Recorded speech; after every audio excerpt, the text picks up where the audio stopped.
The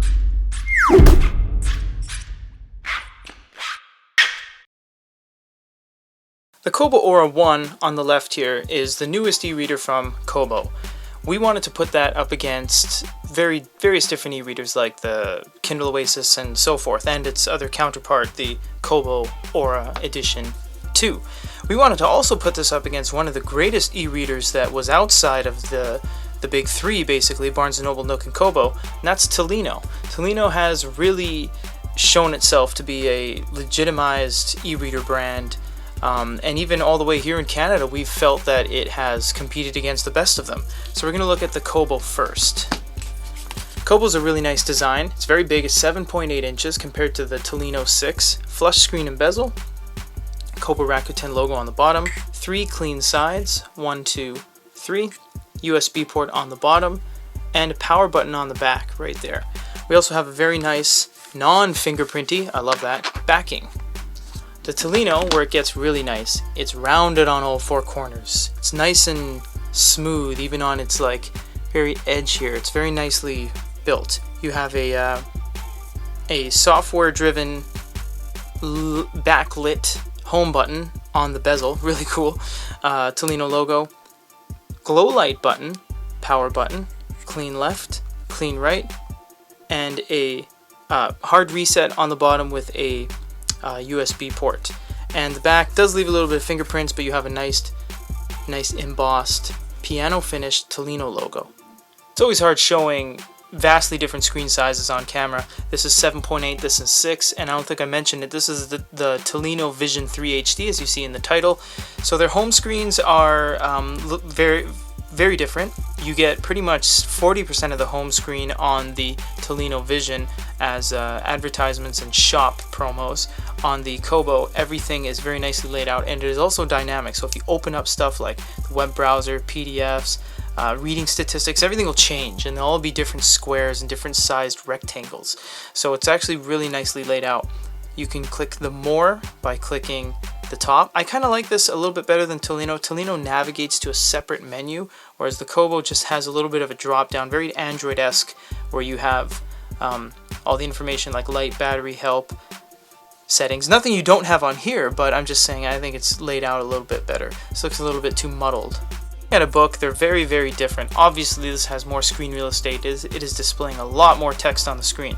Page turns roughly the same. Kobo might even be a little bit quicker.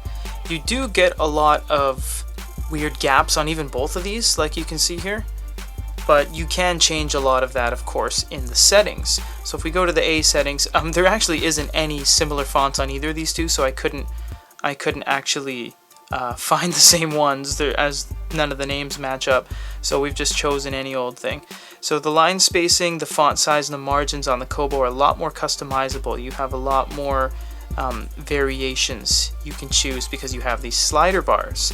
The Tolino is very set in its ways. You only have the 7 settings up top for font size, and then the 6 down below font styles. You have to go to a separate menu to get to text alignment and line spacing and all that.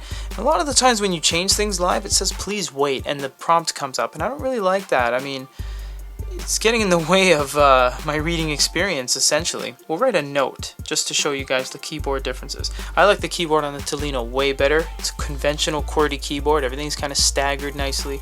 This is stacked up and down, so it's not really the way a QWERTY should be. See, it missed the E when I typed my name, and it missed a couple when I did that. So you really have to be kind of patient on both of these when it comes to the keyboards. Once again, if we press and hold, you can highlight, look up, share it to Facebook on the Kobo, look in book, Wikipedia, Google. I like the translate feature on the Tolino, and you can add dictionaries to translate things. No other e-reader really has translate other than Amazon devices. So my recommendation to you guys, if you are looking to get either of these two devices for PDFs, make sure the PDF you're reading is legible without you zooming. I'll show you why. On the Kobo, if I want to pinch and zoom, the mini map, everything is just really off. See, the mini map doesn't even talk properly to where you actually are on the book. and it's really sluggish and really slow. On the Tolino, it doesn't get much better. Pinch and zoom gets you there really quick. There's no mini maps, and then it just starts slowing down. And to navigate around, you don't know what you've done at any point. You're like, oh, did I move my finger? Should I stop? Is it gonna stop? And then it does. So yeah, I would really just recommend you guys get PDFs that you can read full screen. Otherwise, you're gonna have a heck of a time. Page turning on the full screens aren't the worst. Thank you, Kobo. There we go. Although the Tolino Vision has a glowlight button at the top of the device, this is where the Kobo really starts to just widen the gap between these two. The glowlight is no contest. On the Kobo, it is brighter, better distributed. It's a much better light experience. You can see here there's a lot of gray puffing on the bottom of the Tolino, a little bit on the Kobo, but what we're going to show you next is quite amazing. So the Tolino can obviously change light settings. I do like how you can slide the bar, whereas on the Kobo nothing changes unless you let go. For some reason I kind of found that a little annoying. Can't really change anything till you let go. But we do have auto brightness on the Kobo Aura 1, which is a really nice feature. Now this is another nice feature, natural light. This allows you to change the white balance. No other e-reader, look at my hand, no other e-reader has allowed you to do that. Nobody. This is like camera settings. Actually, phones don't even allow you to do that usually. The average phone will not allow you to change the white balance into like, look at that, it's like heavy candlelight.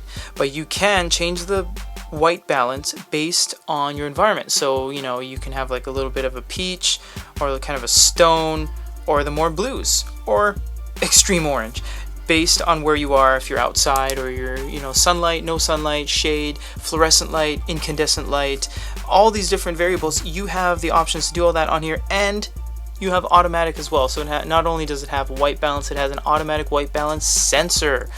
The Kobo Aura 1, I mean, this really wasn't a contest, but the Kobo Aura 1 would have won.